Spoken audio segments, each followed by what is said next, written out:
लेकिन सबसे पहले आज हम आपको नेपाल के बारे में बताना चाहते हैं, क्योंकि नेपाल से एक बहुत बुरी खबर हमारे पास आ रही है।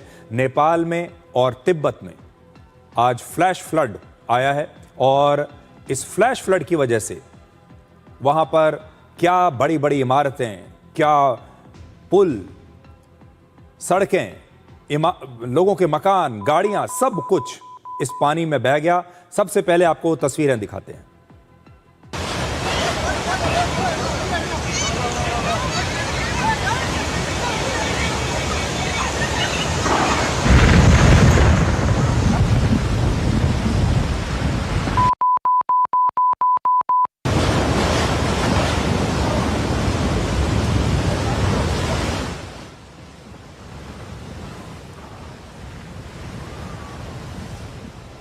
ये तो अभी आपने सिर्फ एक तस्वीर देखी है, एक वीडियो देखा है। ऐसी ना जाने कितनी तस्वीरें आज हमारे पास आई हैं। आज नेपाल और तिब्बत की सुबह बहुत डराने वाली थी। पहाड़ों की ऊंचाई से अचानक बाढ़ का पानी इतनी तेज रफ्तार से नीचे उतरा कि लगभग 50 फीट ऊंची इमारत भी पूरी तरह से पानी में डूब गई, जो अभी आपने देखा। ऐसा लग रहा था मानो पहाड़ों पर कोई सुनामी आ गई हो। नेपाल और तिब्बत की सीमा पर बना ये इमिग्रेशन सेंटर कुछ ही सेकंड में पानी में डूब गया, जिसकी तस्वीरें अभी मैं आपको दिखा रहा हूं। सीसीटीवी फुटेज के मुताबिक उस समय तिब्बत में सुबह के 10:59 हो रहे थे और भारत में सुबह के 8:30 बज रहे थे। आप में से ज्यादातर लोग दफ्तर जाने की तैयारी कर रहे थे। अब आप इस फ्लैश फ्लड की सबसे डरावनी तस्वीरें देखिए, और जब आप तस्वीरें देखेंगे तब आपको समझ में आएगा कि ये जो फ्लैश फ्लड आज आई, ये कितनी खतरनाक थी।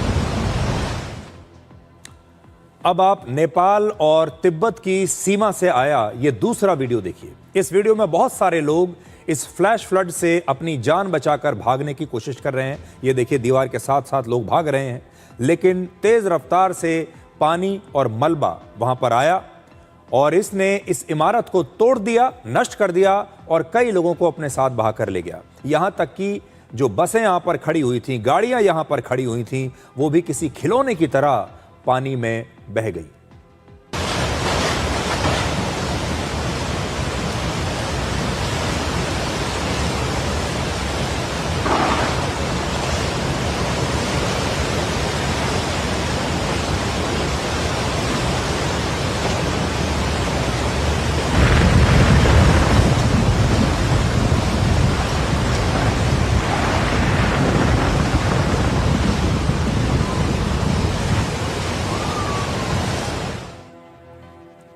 तो अभी तो आपने ये तिब्बत की तस्वीरें देखी हैं, इसके बाद आपको नेपाल की तस्वीरें दिखाते हैं, जहां इस बाढ़ से जबरदस्त तबाही हुई है। इस समय नेपाल में 500 लोग लापता हैं, जिनमें से 105 भारत के टूरिस्ट हैं, पर्यटक हैं जो भारत के थे। ये सभी भारत के लोग कैलाश मानसरोवर की यात्रा पर जा रहे थे। इसलिए ये बात बड़ी खतरनाक है कि भारत से जो लोग कैलाश मानसरोवर की यात्रा पर गए हुए थे, उनमें से बड़ी संख्या में लोग लापता हो गए हैं। तिब्बत से अचानक पानी आने के बाद नेपाल की त्रिशूली नदी में पानी का स्तर अचानक से बहुत बढ़ गया और इस हादसे में अब तक कम से कम 95 लोगों की मौत हो चुकी है। हालांकि मौत का आंकड़ा और बढ़ सकता है, क्योंकि बाढ़ के बाद कई इलाकों का जो संपर्क है वो टूट गया है। और जब हम ये तस्वीरें देखते हैं इस पानी की, जो विनाश हुआ है, उससे ऐसा लगता है कि अभी मरने वालों की संख्या कहीं ज्यादा हो सकती है, ऐसी आशंका है। एक चश्मदीद गवाह के मुताबिक फ्लैश फ्लड के बाद इतनी तेज आवाज वहां पर सुनाई दी मानो जैसे कोई ज्वालामुखी फट गया हो।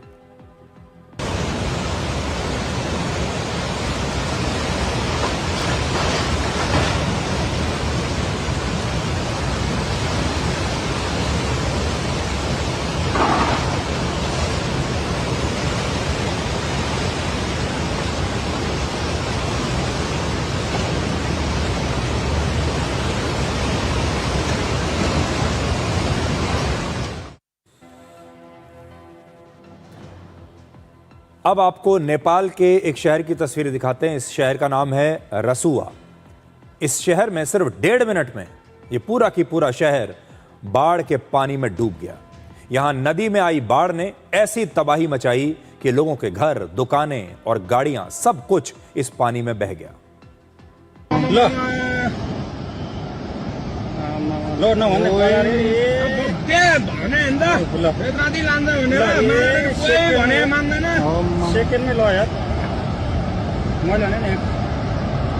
फोन गरिदिउँ के फोन गरौँ अनिललाई फोन हान्न फोन मेरो बिहान सिट्यो भने पैसा छैन सिट्यो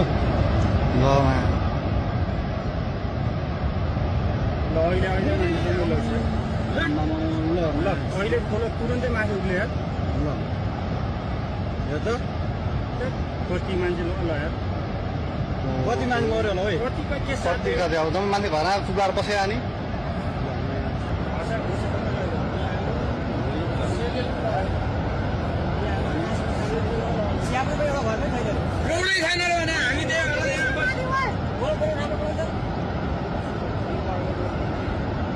केसीहरू कटै कटेन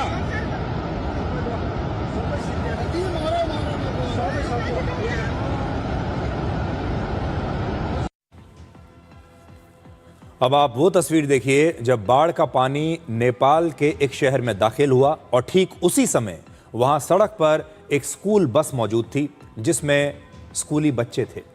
पानी की इस विशाल लहर को देखकर स्कूल बस में बैठे ये सभी बच्चे घबरा गए और ये रोने लगे। और मौत को छूकर निकलना क्या होता है आज आप ये वीडियो देखकर समझ जाएंगे।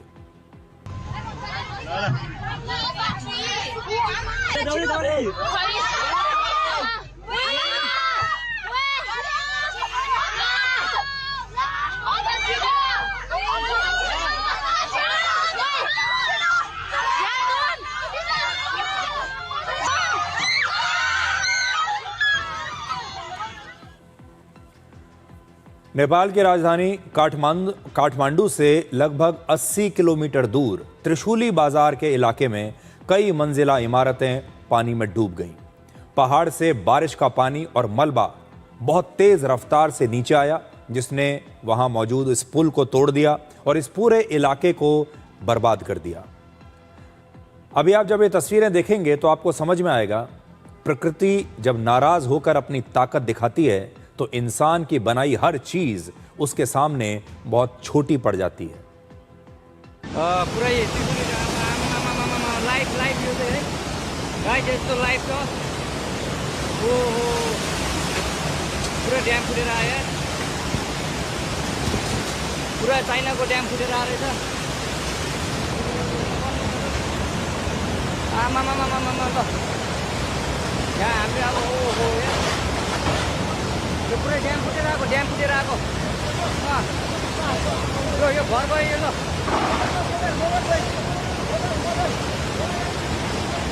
ल ट्युसनले बजारै गयो यार ल गयो यार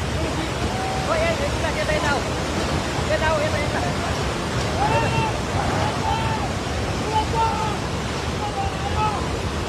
आमामामा यार बजारै गयो यार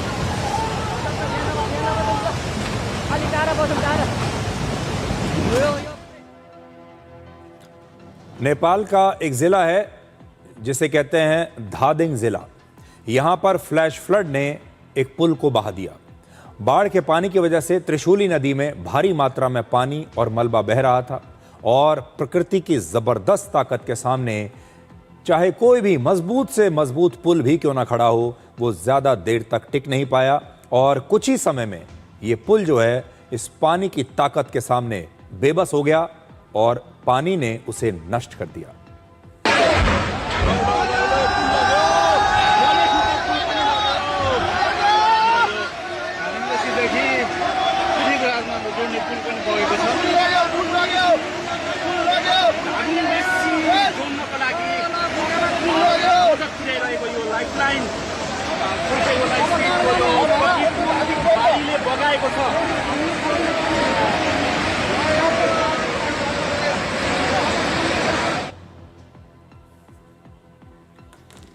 इस बाढ़ से लगभग 14 हाइड्रो पावर प्रोजेक्ट्स को नुकसान पहुंचा है। और इनमें से 9 ऑपरेशनल पावर प्रोजेक्ट्स थे, जबकि 5 प्रोजेक्ट्स ऐसे थे जिनका निर्माण अभी चल रहा था। यानी नेपाल के इंफ्रास्ट्रक्चर को बहुत नुकसान पहुंचा है। ज़्यादातर प्रोजेक्ट्स नेपाल के रसुआ और नोवाकोट ज़िले में थे और यही इलाका बाढ़ से सबसे ज़्यादा प्रभावित हुआ है। एक हाइड्रो पावर प्रोजेक्ट का पावर हाउस पूरी तरह से नष्ट हो चुका है और यहां काम कर रहे लगभग 60 लोग अभी लापता हैं।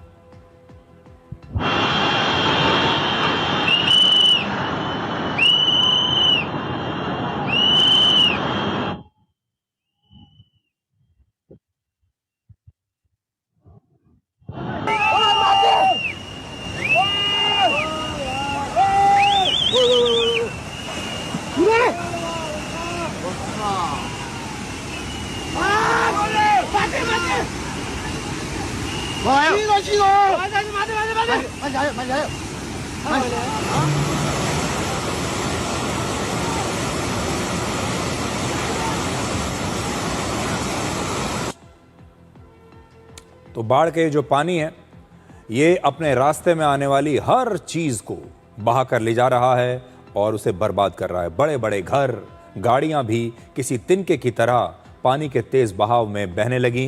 ये जो तस्वीरें हैं, हमारे पास इतनी सारी तस्वीरें आज वहां से आ रही हैं, आप अंदाजा लगाइए कि नेपाल की स्थिति इस समय क्या होगी।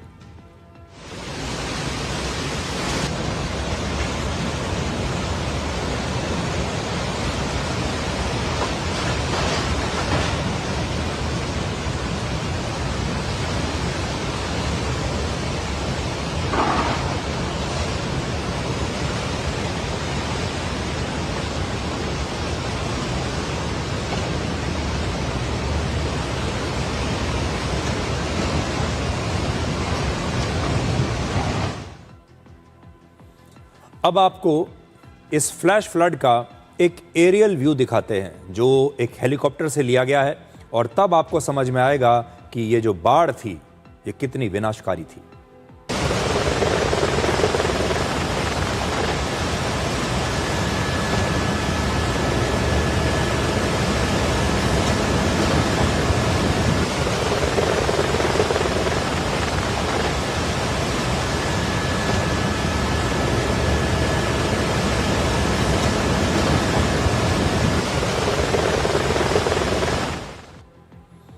इस फ्लैश फ्लड के बाद नेपाल का एक और जिला है नोवाकोट जिला, वहां पर भी बहुत नुकसान हुआ है और ये पूरा इलाका मलबे और कीचड़ में इस समय डूब चुका है। यो 3वटा मात्र घरहरू बाँकी रहेको छ। यो पृथ्वीनारायण साग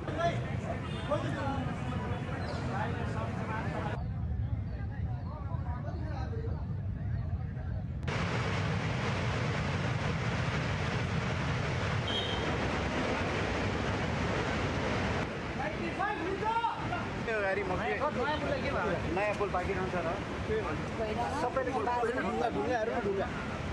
अझ कतिले फोन गर्छ, सूचना हाली चाहिँ सबैले सोधिरहेको छ कि।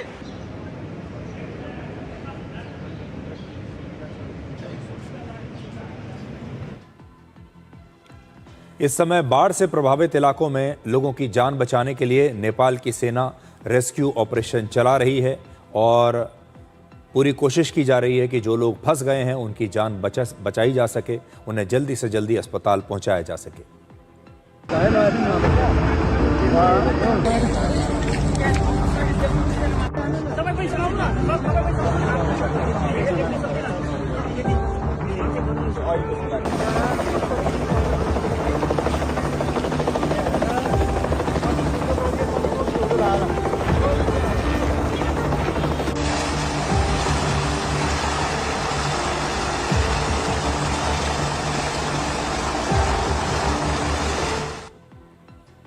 अब आपको इस भीषण बाढ़ की वजह बताते हैं।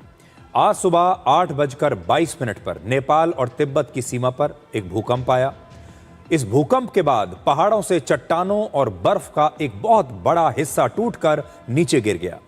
इस मलबे ने नेपाल और तिब्बत की सीमा पर एक नदी का रास्ता रोक दिया। अब यह रुका हुआ पानी धीरे धीरे जमा होता चला गया और एक बहुत बड़ी झील बन गया। पानी का दबाव लगातार बढ़ने लगा और दबाव बढ़ने के बाद अचानक इस झील का एक किनारा टूट गया और पानी जो है वो बाहर आ गया।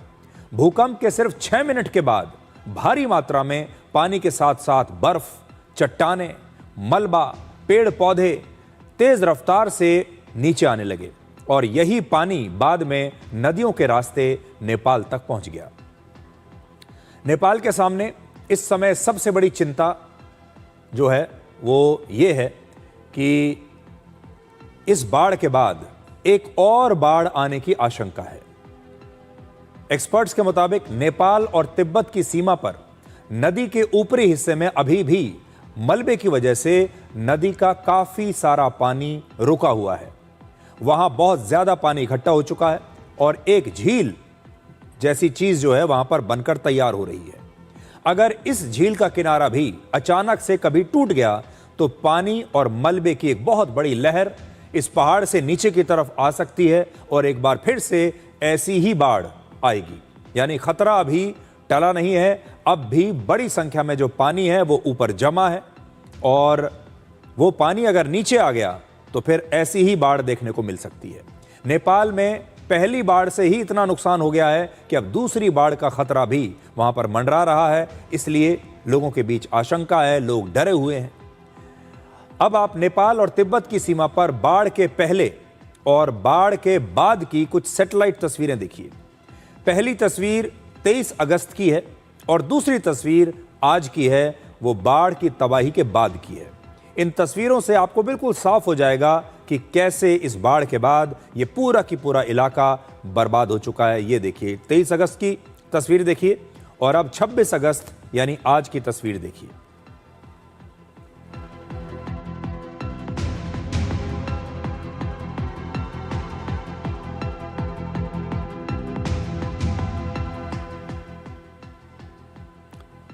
तो ये सारी तस्वीरें हमने आपको दिखाई, 23 अगस्त की तस्वीर, 26 अगस्त की तस्वीर और नेपाल और तिब्बत की सीमा पर जो इमिग्रेशन सेंटर बना हुआ था उसकी तस्वीरें अभी हमने आपको दिखाई थी। अब आपको इसी इलाके की बाढ़ से पहले की तस्वीर दिखाते हैं। गूगल मैप से आपको ये दिखाएंगे कि किस तरह से इस इमिग्रेशन सेंटर को बिल्कुल नदी के रास्ते में बनाया गया था। चीन के राष्ट्रपति शी जिनपिंग ने तिब्बत में लापता लोगों की तलाश और बचाव करने के लिए इस समय अपनी सरकार को और सेना को एक ऑपरेशन चलाने का आदेश दिया है। तिब्बत पर इस समय चीन का ही शासन है और तिब्बत की कुल जनसंख्या है लगभग 36 लाख। तो बाढ़ से पहले सेम वही इमारत, वही बिल्डिंग हम आपको दिखा रहे हैं। बाढ़ के पहले वहां क्या होता था और बाढ़ के बाद वहां की स्थिति क्या हो गई वो आपकी स्क्रीन पर आप ये भी देख सकेंगे। एक पुरानी तस्वीर देखिए और एक नई तस्वीर अभी आपके सामने है।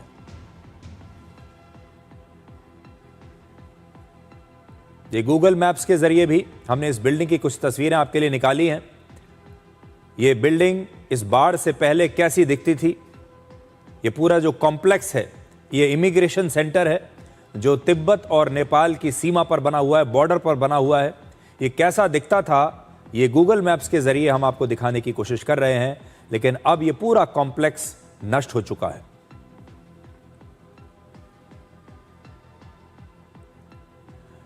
भारत के प्रधानमंत्री नरेंद्र मोदी ने आज नेपाल के प्रधानमंत्री बालेंद्र शाह से फोन पर बात की है और बाढ़ में जिन लोगों की जान चली गई है, जो लोग प्रभावित हुए हैं, उनके प्रति संवेदना जताई है और नेपाल को यह आश्वासन दिया है कि भारत इस मुसीबत की घड़ी में नेपाल की हर संभव मदद करेगा, हर संभव राहत भारत वहां पर भेजेगा। और इस समय भारत नेपाल में राहत सामग्री भेज भी रहा है। इंडियन एयरफोर्स के ट्रांसपोर्ट एयरक्राफ्ट्स को नेपाल में मदद पहुंचाने के लिए अलर्ट पर रखा गया है और नेपाल की सरकार और नेपाल में भारतीय दूतावास ने एक इमरजेंसी हेल्पलाइन नंबर भी जारी किया है। अब आप अपनी स्क्रीन पर वो हेल्पलाइन नंबर देख पाएंगे और आप इन्हें नोट कर लीजिए।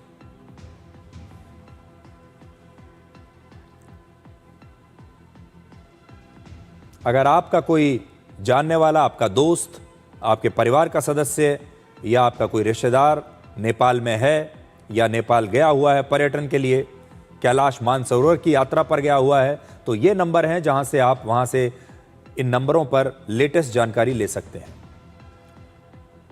नेपाल में बाढ़ की ये कोई पहली घटना नहीं है। आज से लगभग 2 साल पहले सितंबर 2024 में भी नेपाल में एक बहुत बड़ी बाढ़ आई थी, जिसमें 250 लोगों की मौत हो गई थी और लगभग 3000 करोड़ रुपए का नुकसान हुआ था, जो नेपाल की जीडीपी का लगभग 1% था।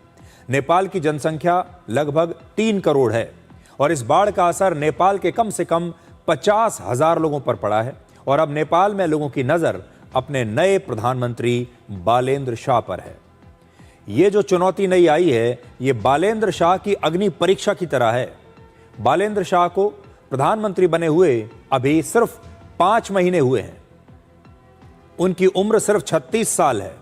उनके पास प्रशासन का इससे पहले कोई अनुभव नहीं है, डिजास्टर मैनेजमेंट का इससे पहले कोई अनुभव नहीं है और इतनी बड़ी आपदा से कैसे निपटना है, इसका उनके पास जीरो अनुभव है। अब इस बाढ़ में बतौर प्रधानमंत्री उनकी सबसे बड़ी अग्नि परीक्षा है कि वो नेपाल के लोगों की उम्मीदों पर कैसे खरे उतरते हैं। इतनी बड़ी बाढ़ के बाद उन्हें सिर्फ राहत और बचाव का काम नहीं संभालना, बल्कि पूरे प्रशासन से एक साथ काम करवाना भी होगा और राहत का काम बहुत ही तेजी से उन्हें करवाना होगा। राहत का जो काम होता है, ऐसी स्थिति में जो डिजास्टर मैनेजमेंट होता है, वो इंतजार नहीं कर सकता, उसमें आप देरी नहीं कर सकते। और इस समय एक कुशल नेता, एक कुशल प्रशासक और एक अच्छा जो विजनरी नेता होता है, उसकी जरूरत होती है और यही बालेन्द्र शाह की सबसे बड़ी चुनौती है। ऐसी घड़ी में अगर उन्होंने सही फैसले लिए, अगर वो इस संकट का, इस दुख का सही से सामना करते हैं ठीक से और ज्यादा से ज्यादा लोगों की जान बचा पाते हैं, उन तक राहत पहुंचा सकते हैं, तो उनकी नेतृत्व क्षमता पर लोगों का भरोसा बढ़ेगा। लेकिन अगर लोगों में नाराजगी आ गई, लोगों को यह लगने लगा कि नेपाल की सरकार ने उनके लिए कुछ किया नहीं, समय पर राहत नहीं पहुंच पा रही है और राहत अब बहुत प्रकार की होगी, इस प्रकार की जो दुर्घटना होती है, इससे बाहर निकलने में महीनों नहीं वर्षों लग जाते हैं, क्योंकि जो इमारतें नष्ट हुई हैं, जो पुल नष्ट हो चुके हैं, जो पावर प्रोजेक्ट्स नष्ट हो चुके हैं, उन्हें बनाने में कई वर्षों का समय लगेगा, पैसा लगेगा। और अब यही संकट तय करेगा कि बालेन्द्र शाह सिर्फ बदलाव का एक चेहरा भर हैं या मुश्किल वक्त में सरकार चलाने की क्षमता भी उनके पास मौजूद है। इसलिए ये जो मुसीबत की घड़ी है, ये नेपाल के लिए तो, नेपाल के लोगों के लिए तो एक बहुत बड़ी चुनौती है ही, लेकिन नेपाल के नए प्रधानमंत्री 36 साल के बालेन्द्र शाह के लिए भी एक बहुत बड़ी चुनौती है, क्योंकि उनका अनुभव जो है अभी तक प्रशासन का, वो सिर्फ 5 महीने का रहा है।